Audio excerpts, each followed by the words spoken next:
ये DElEd online शिक्षण की पिछली सीरीज में हम लोगों ने जो है बैंकिंग चैप्टर का जो है फर्स्ट सेशन कंप्लीट किया हुआ था। आज इस सेकेंड सेशन में हम लोग जहाँ पे वहाँ छोड़ा हुआ था उसके आगे से स्टार्ट करेंगे। तो जो हमारा सेकेंड सेशन है इसमें हमने शायद लास्ट टाइम पे आपको छोड़ा हुआ था, चालू खाता छोड़ दिया था। आज जो है हम इससे आगे अपना कंटिन्यू करेंगे। जो भी हमने खातों के प्रकार बताए थे, खातों के हमें 5 प्रकार पढ़ने थे। 5 प्रकार में से हमने कुछ प्रकार पढ़ लिए थे। अगला प्रकार जो है वो है आपका जमा खाता या मियादी खाता, है ना। जमा खाता या मियादी जमा खाता जिसे हम बोलते हैं फिक्स्ड डिपॉजिट अकाउंट और टर्म डिपॉजिट अकाउंट, है ना। यानी कि इसको जो है हम लोग जो पॉपुलर जो इसके लिए शब्द है वो है आपका एफडी, है ना। एफडी शब्द यूज करते हैं ये पढ़ाने के लिए। जब भी ये वाला अकाउंट खुलता है हम लोगों के अकाउंट में, तो फिर जो है हम लोग जो टर्म यूज करते हैं वो होता है एफडी, है ना। यानी कि एफडी नाम से आप लोग जिस खाते को जानते हो उसी को कहते हैं जमा खाता या मियादी जमा खाता, है ना। तो इस प्रकार खाते में क्या होता है, बाकी सब इसमें लिखा है, अपना पढ़ लेना। अंतर सिर्फ इतना है कि ये भी एक बचत खाता होता है। जिस जिस प्रकार से आपको बचत खाता है उसी प्रकार से आपका जमा खाता है।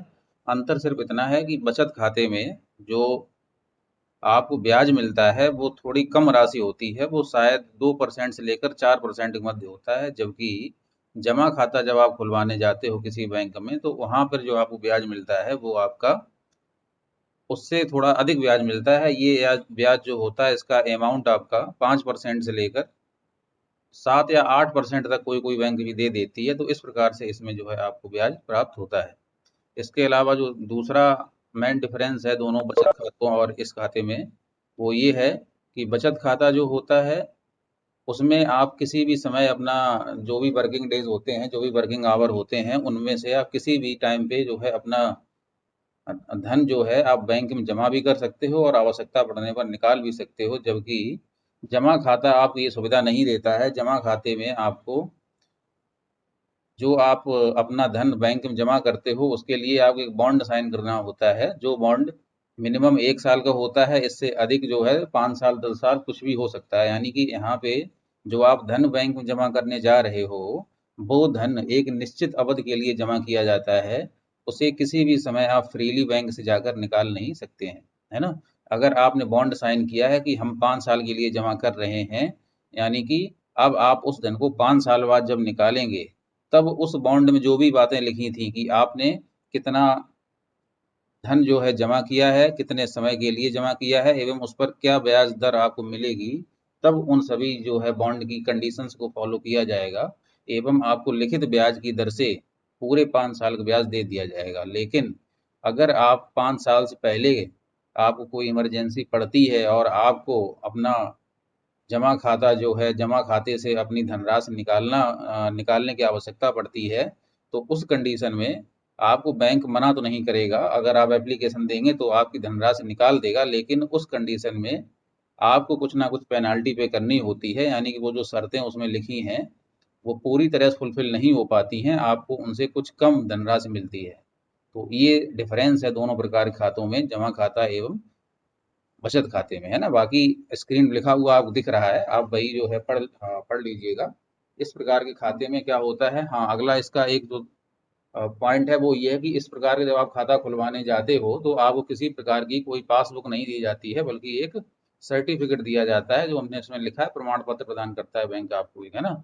एक सर्टिफिकेट दे दिया जाता है और उसी सर्टिफिकेट को आपको अपने पास सेफ रखना होता है। जब भी आप अपना धन बैंक से निकालने जाते हो तो आपको वह सर्टिफिकेट ले जाकर बैंक में जमा करना होता है ना। तो उसके बाद जो है आपको आपकी धनराशि प्राप्त हो जाती है। आगे बढ़ते हैं इसी क्रम में, है ना। जो अगला खाते का प्रकार है वो आपका आवर्ती जमा खाता है, जिसे हम लोग हिंदी में आवर्ती जमा खाता बोलते हैं एवं इसका इंग्लिश वर्जन होता है रिकरिंग डिपॉजिट अकाउंट, है ना। इसके लिए जो पॉपुलर वर्ड हम लोग यूज करते हैं अपनी डेली लाइफ में, तो वो वर्ड होता है आरडी, है ना। एक होती है एफडी जो कि हम लोग समझ चुके हैं। इसके अलावा एक और चलती है हमारे क्षेत्र में, लोग खुलवाते हैं खाते, उनको हम लोग आरडी कहते हैं, है ना। आरडी यानी इसी शॉर्ट फॉर्म है आर फॉर रिकरिंग और डी फॉर डिपॉजिट, है ना। तो जो आरडी अकाउंट होता है उसमें क्या होता है, हालांकि मोस्टली लोग जो है छोटे दुकानदार जो होते हैं, है ना, ये लोग जो है या किसान लोग होते हैं अपनी आरडी जो है खुलवा लेते हैं। आरडी में क्या होता है कि आरडी में आपको जो आपका पैसा है वो एक बार में जमा ना करके आप पर डे बेसिस पे या मंथली बेसिस पे जो है आप पैसा अपना जमा करते हो। लेकिन इसमें भी जो है, जो आप अपनी धनराशि जमा कर रहे हो वो एक निश्चित समय के लिए ही जमा होती है ना। तो ये भी जो कहीं ना कहीं एफडी से मिलती हुई है, एफडी में भी निश्चित समय के लिए जमा होती है, इसमें भी निश्चित अवधि के लिए ही आपका जो है धन जमा होता है। लेकिन अंतर सिर्फ इतना है कि एफडी में वो वाला धन आपको एक मुश्त जमा करना होता है, पहली बार में ही आप जमा कर देते हो, जबकि आरडी यानी कि आवर्ती जमा खाता में वह धन आप एक मुश्त जमा ना करके जो है उसे पर मंथ के बेसिस पे, पर डे के बेसिस पे अपने बैंक के एजेंट को या जो भी एजेंट आपके पास आता है उसे जमा कर सकते हो। और जो भी अवधि होगी उतने अवधि तक वो धन जमा होगा। उसके बाद जो है एक प्रोसेस होती है, उस प्रोसेस के आधार पर जो है आपको आपका जो है धन वापस मिल जाता है ना। पढ़ लेते हैं इसको। इसमें लिखा है, इस प्रकार का खाता उन लोगों के लिए उपयुक्त है जो नियमित रूप से बचत कर सकते हैं, है ना, नियमित रूप से बचत कर सकते हैं, यानी कि कोई बहुत बड़ी बचत नहीं होती है, लेकिन जो छोटे छोटे दुकानदार होते हैं, जो किसान होते हैं, उन्हें नियमित रूप से जो बचत हो जाती है थोड़ी बहुत, वो उसमें से उसका एक हिस्सा जो है अपने आरडी अकाउंट में डिपॉजिट करते रहते हैं, है ना। इस प्रकार का खाता खोलने के समय एक व्यक्ति को निश्चित अवधि के लिए महीने में एक बार महीने में एक बार निश्चित राशि जमा करनी पड़ती है ना। अवधि निश्चित होती है, ये याद रखिए, जैसे एफडी में थी वही यहाँ भी है। बाकी जो आपका रुपए जमा करने की जो भी टर्म है वो आप महीने में एक बार कर सकते हैं, या फिर आजकल जो सुविधाएं चल रही हैं उनमें आप पर डे बेसिस पे भी एक एजेंट को रुपए दे सकते हैं, वो आपको बैंक में जाके जमा कर देगा जाके। तो महीने में एक बार जो है आप धनराशि जमा कर सकते हैं। इसमें जमाकर्ता को अवधि पूरी होने के बाद पूरी जमा राशि पर ब्याज सहित मूल राशि लौटा दी जाती है ना। यानी कि आपने जो भी बॉन्ड साइन किया हो, जितने भी समय के लिए आपने रुपए जमा किया हो, जब वो समय पूरा हो जाएगा तो उसके बाद आपकी धनराशि आपको जो है पूरे ब्याज सहित वापस कर दी जाएगी। जमाकर्ता अपने खाते को परिपक्वता से पहले बंद कर सकता है और जिस अवधि तक के लिए धन जमा था उस पर ब्याज का भुगतान किया जाता है। हाँ, तो इसमें भी वो वाली कंडीशन आती है एफडी वाली की, यहाँ पे भी जो है आप अपना खाता जो आपकी निश्चित अवधि जिस पर आपने साइन किए हुए थे 5 साल के या 3 साल के, जो भी आपने साइन किए हुए थे, उससे पहले भी निकाल सकते हैं। लेकिन उस कंडीशन में बस यही होता है कि अगर सपोज करो आपको 5 साल के लिए रुपए जमा करना था तो फिर आप 5 साल का ब्याज मिलेगा, लेकिन अगर आपने 3 साल में ही निकाल लिया तो आपको पहली बात रुपए वहां कम जमा हुआ होगा, तो जितना रुपया जमा हुआ होगा उस पर ही आपको ब्याज दे दिया जाएगा।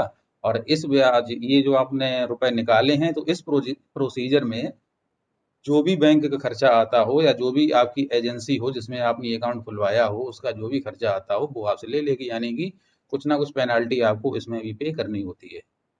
इस प्रकार के खातों में जमा राशि पर ब्याज की दर बचत जमा से अधिक लेकिन सावधि जमा की दर से कम होती है। हाँ, ये भी इम्पोर्टेंट पॉइंट है कि जो आप 3 प्रकार के अकाउंट जो मेन होते हैं, पहला बचत खाता होता है, दूसरा अभी अभी हमने पढ़ा था आपका सावधि जमा खाता, और अभी हम पढ़ रहे हैं आवर्ती जमा खाता, है ना।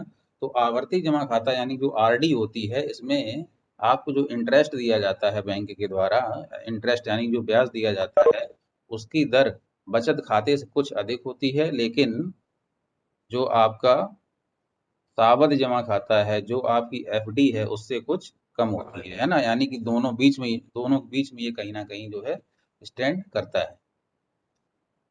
आगे बढ़ते हैं।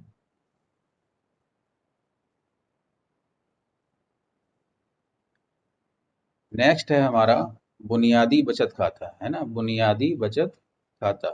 तो बुनियादी बचत खाता ये थोड़ा नया ट्रेंड है। इस प्रकार के खातों के कुछ अपने अलग फीचर होते हैं। ये भी जो है आपके बचत खाते की ही कैटेगरी में आता है। जो आपका बचत खाता होता है उसी कैटेगरी में आपका बुनियादी बचत खाता भी आता है। डिफरेंस सिर्फ इतना होता है कि इस प्रकार के जो बचत खाते होते हैं जिन्हें हम बुनियादी बचत खाता बोलते हैं, तो इस प्रकार के बचत खातों में क्या होता है कि जो सामान्य बचत खाता होता है उसमें एक कंडीशन होती है कि आपको कम से कम 500 रुपए जमा करके अपना बचत खाता खुलवाना है और वो आपको उसमें रखने हैं। लेकिन जो आपका बुनियादी बचत खाता होता है वो आपको ज़ीरो बैलेंस पर खुलवाना होता है ना, यानी कि इस प्रकार के खातों में आपको कोई भी धनराशि रखने के लिए बाध्य नहीं कर सकती है बैंक कि आप कम से कम इतने रुपए हमेशा अपने अकाउंट में रखिए, है ना।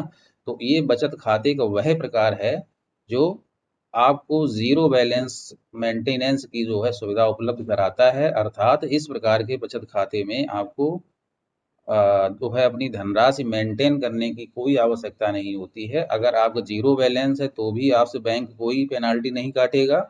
अगर आपका बैलेंस अच्छा है तो फिर वो तो उस पे आपको बैंक ब्याज देता रहेगा, है ना। तो इन खातों की जो शुरुआत हुई थी वो जो है 2005 में करी गई थी ना। 2005 में बुनियादी बचत खाता जिसे हम लोग शॉर्ट में बोलते हैं, देखिए यहाँ लिखा हुआ है BSBDA, है ना। BSBDA इंग्लिश वर्जन होता है basic savings bank deposit account, है ना।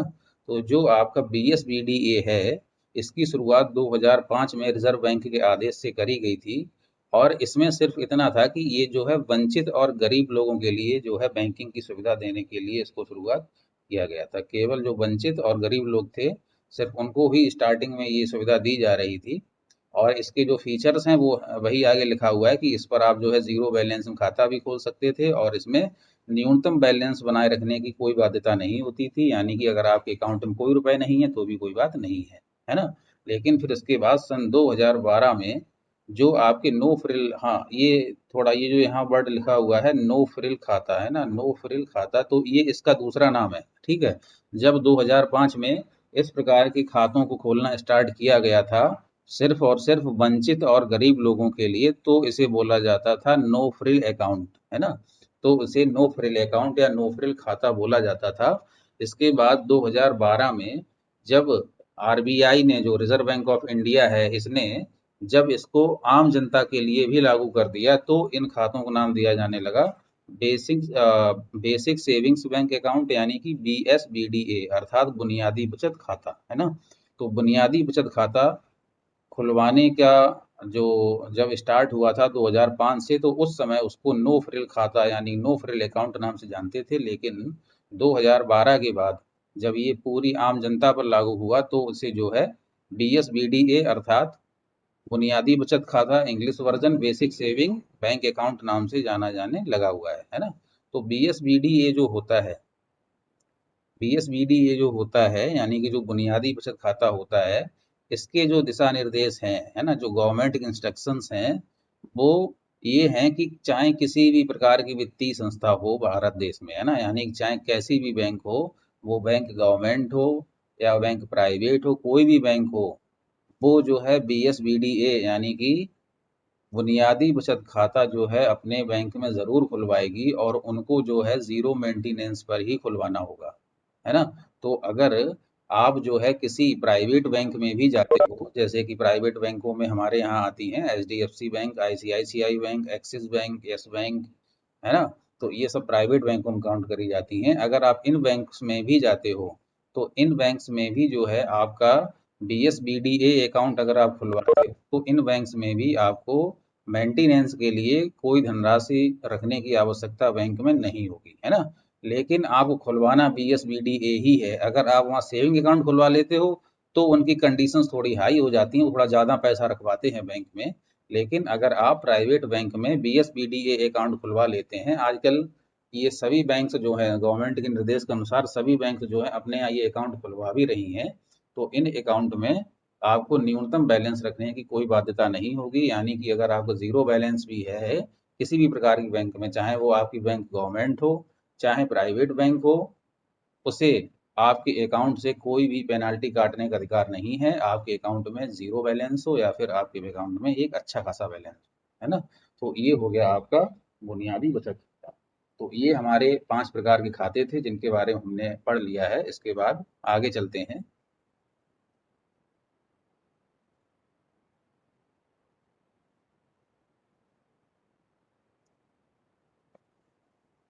अगला जो टॉपिक है हमारा वो है चेक, है ना।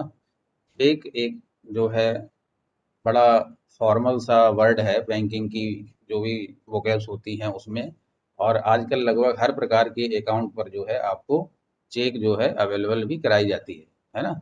तो समझते हैं चेक के बारे में, चेक क्या होता है। तो जैसे कि इसमें लिखा हुआ है, पहले हम लोग पढ़ लेते हैं। चेक क्या है? चेक बैंक द्वारा खाता धारक को दिया जाने वाला वह भुगतान का साधन है ना।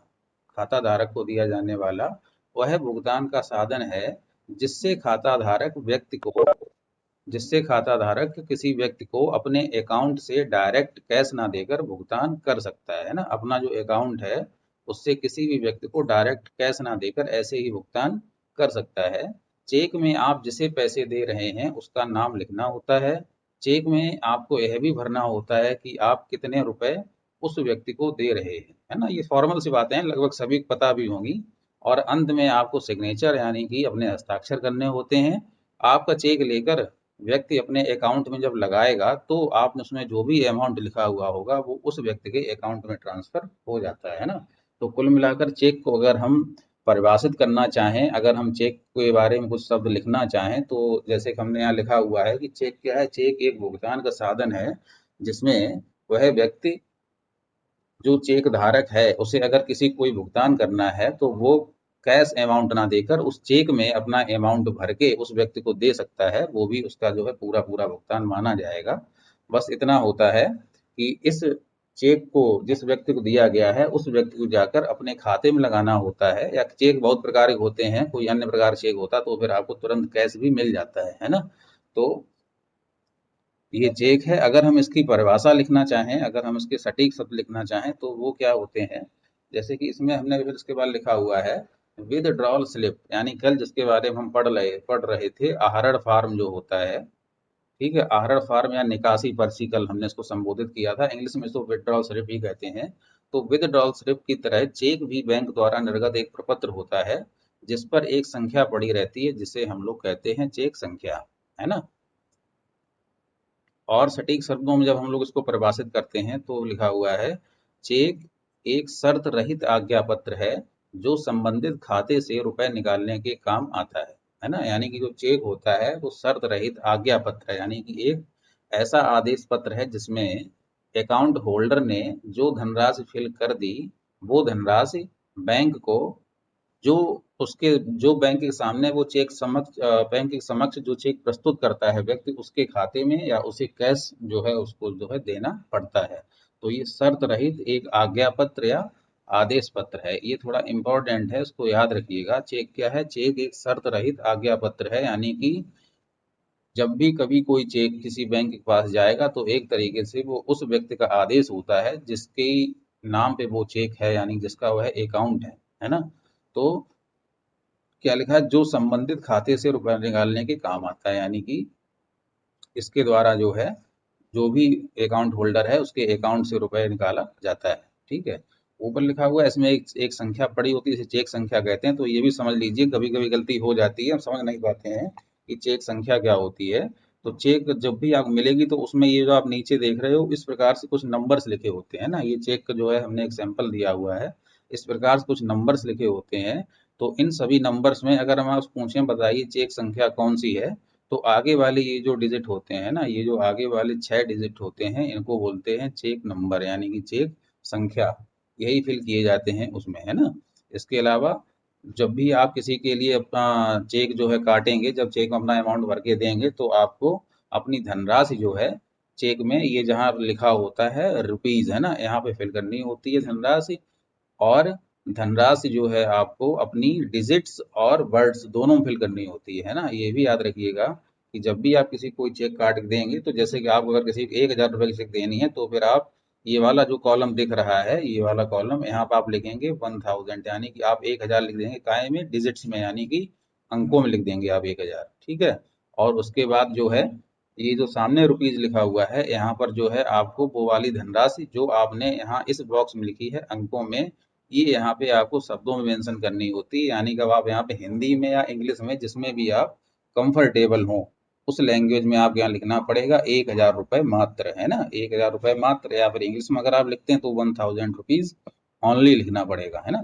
चेक काटते समय एक चीज ये ध्यान रखिएगा कि सपोज करिए आपने यहाँ लिखा है 1,000 रुपए मात्र, है ना, और आपने यहाँ से लिखना चालू किया, सपोज करिए आपने यहाँ से लिखना चालू किया हिंदी में 1,000 रुपए मात्र। हम थोड़ा लिख नहीं पा रहे हैं, हमारा टच पैड थोड़ा वैसा है। अगर आपने यहाँ से लिखना चालू किया है और अगर सपोज करो कि आपका वो पूरा यहाँ खत्म हो गया स्टेटमेंट, है ना, तो इसके बाद ये सावधानी हमेशा बनाए रखिए, जब भी आप कभी चेक काटिए किसी के लिए, और भविष्य में आप लोग भी एक चेक होल्डर बनने वाले हो, है ना, तो आप लोगों को ये काम करना तो होगा ही होगा।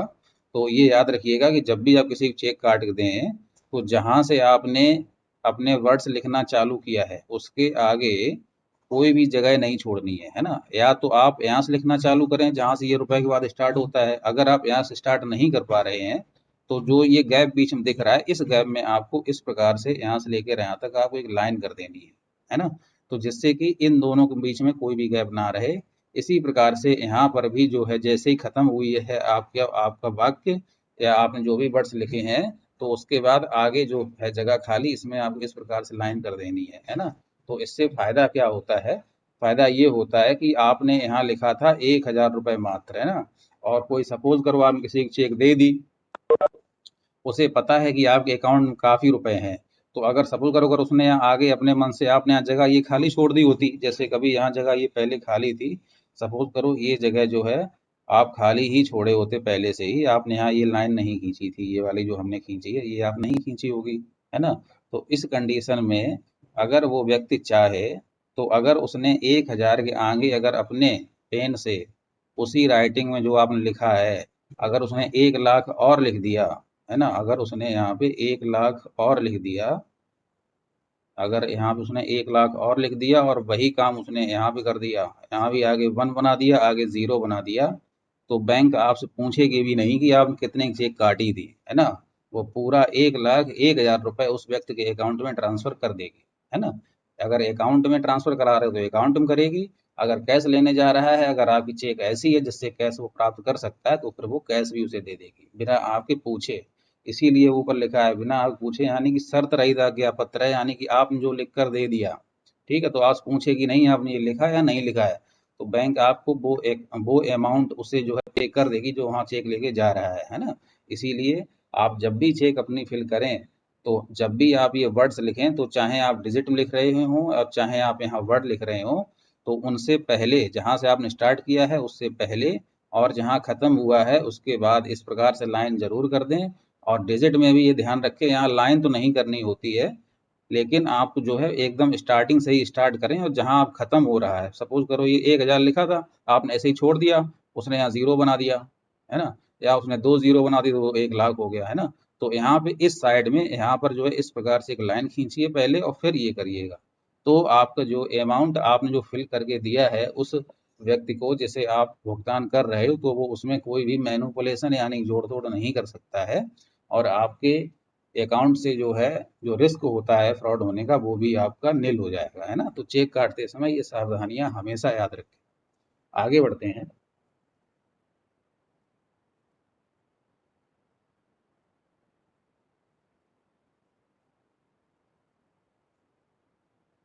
अब चेक के कुछ प्रकार होते हैं जो कि हमें पढ़ने हैं, चेक के प्रकार। तो चेक जो होते हैं मुख्यतः निम्न 3 प्रकार के होते हैं, है ना। चेक हालांकि केवल 3 प्रकार के नहीं होते हैं, हमने मुख्यतः शब्द यूज किया है, यानी कि जो हमें पढ़ने हैं, जो हमारे सिलेबस में आते हैं, जो आपके सिलेबस में आपकी बुक्स में लिखे हैं, वो 3 प्रकार के चेक होते हैं आपका। एक होता है आपका वाहक चेक या धारक चेक, इसको हम लोग इंग्लिश में बोलते हैं बियरर चेक, है ना, इंग्लिश में बोलते हैं इसको बियरर चेक। दूसरा होता है आपका आदेशित चेक या फिर आपका ऑर्डर चेक, ठीक है। और जो आदेशित चेक या ऑर्डर चेक होता है उसको हम लोग इंग्लिश में वही आपका ऑर्डर चेक ही बोलते हैं। तीसरा है आपका रेखांकित चेक, है ना, रेखांकित चेक यानी कि इंग्लिश में उसको हम लोग बोलते हैं क्रॉस चेक। तो इनके बारे में हम लोग जानकारी ग्रहण करते हैं, आगे बढ़ते हैं। जो वाहक चेक होता है उस चेक के बारे में पहले जानते हैं, तो पढ़ लेते हैं पहले वाहक चेक क्या है। वाहक चेक या बेयरर वह चेक है जो खाताधारी का कोई भी प्रतिनिधि बैंक में जाकर जो है भुना सकता है, यानी कि खाताधारी उस चेक पर जिस भी व्यक्ति का नाम लिख देगा, वह व्यक्ति बैंक में जाकर जो है इस चेक से अपना जो है अमाउंट प्राप्त कर सकता है ना। प्रतिनिधि को चेक देते समय चेक के पीछे हस्ताक्षर करने की आवश्यकता नहीं होती है ना। तो ये भी याद रखिए कि जब आप बियरर चेक देते हो, है ना। बियरर चेक जब आप किसी को देते हो तो उस समय चेक के पीछे साइन करने की आपको आवश्यकता नहीं होती है ना।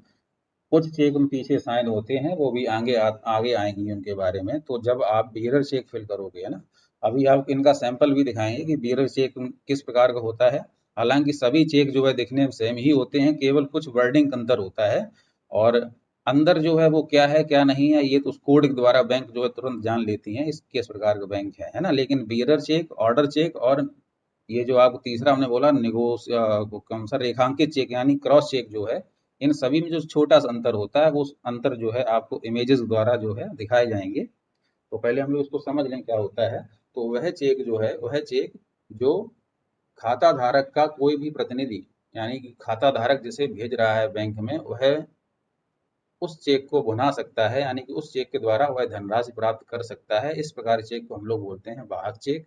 इस प्रकार के चेक में आपको चेक के पीछे किसी भी प्रकार के कोई भी साइन करने की आवश्यकता नहीं होती है, एवं मात्र चेक दे देने से ही निकासी हो जाती है। ठीक है, तो जैसे ही आप बैंक में अपनी चेक प्रेजेंट करेंगे जाके, चेक प्रेजेंट करने के साथ भी ये याद रखिएगा, जब भी आप बैंक में चेक लगाने जाएंगे तो उस समय आपको उसके साथ ही साथ एक जो है, जो हमने आपको कल के लेक्चर में पढ़ाई हुई थी, एक स्लिप फिल करनी होती है ना। एक स्लिप फिल करनी होती है, वो आपकी होती है आपकी जमा पर्ची होती है ना। अगर आप अकाउंट में कर रहे हो तो, अगर आप निकाल रहे हो उससे पैसे, अगर कैश चेक है तो फिर आप उसको उसके साथ अपनी फिल करेंगे विथड्रॉल स्लिप। ठीक है, तो केवल चेक देने से ही जो है आपकी निकासी हो जाती है। ये चेक जोखिम भरा भी हो सकता है, क्योंकि अगर यह चेक अगर भुला गया तो फिर कोई व्यक्ति बैंक जाकर इसे भुना सकता है ना। तो इस चेक में ये थोड़ी प्रॉब्लम होती है, क्योंकि इसमें पीछे कोई साइन भी नहीं होता है। बैंक को केवल आप चेक दो, उस चेक को देकर ही या उस चेक को देखकर ही बैंक आपको रुपए दे देगा। तो इसमें थोड़ा ये रिस्क रहता है कि पता लगे हमने किसी व्यक्ति राम के नाम से चेक काट के हमने दे दी, हमने कहा जाओ बेटा राम, ये चेक जो है इससे जो है रुपए निकाल ले आओ जाके, है ना, या ये रुपए तुम्हारे हमने ले लेना जाके। अब वो राम भूल गया कि ये चेक हमारी थी, या उसने कहीं रख दी और किसी और ने उसे उठा लिया, है ना। तो जिसने उठा लिया और जो लेके वहां पहुंच जाएगा बैंक में, और उसका भी नाम अगर राम है, ठीक है, तो उसे जो है इजीली जो है बैंक वो पैसा दे देगी, ये नहीं पूछेगी ये तुम्हारे नाम की है किसी और के नाम की है ना। तो ये थोड़ी इसमें प्रॉब्लम होती है कि अगर कोई अन्य व्यक्ति भी चेक प्राप्त कर जाता है तो उसे भी जो है बैंक वो पेमेंट कर देगी, है ना। इसलिए ये चेक थोड़ी रिस्क भरी होती है। अब इसके बाद जो हमारे चेक के दो अन्य प्रकार हैं, इसको हम लोग अपनी कल की अगली क्लास में जो है कंप्लीट करेंगे। कल हमारा बैंक वाला टॉपिक जो है कंप्लीट हो जाएगा।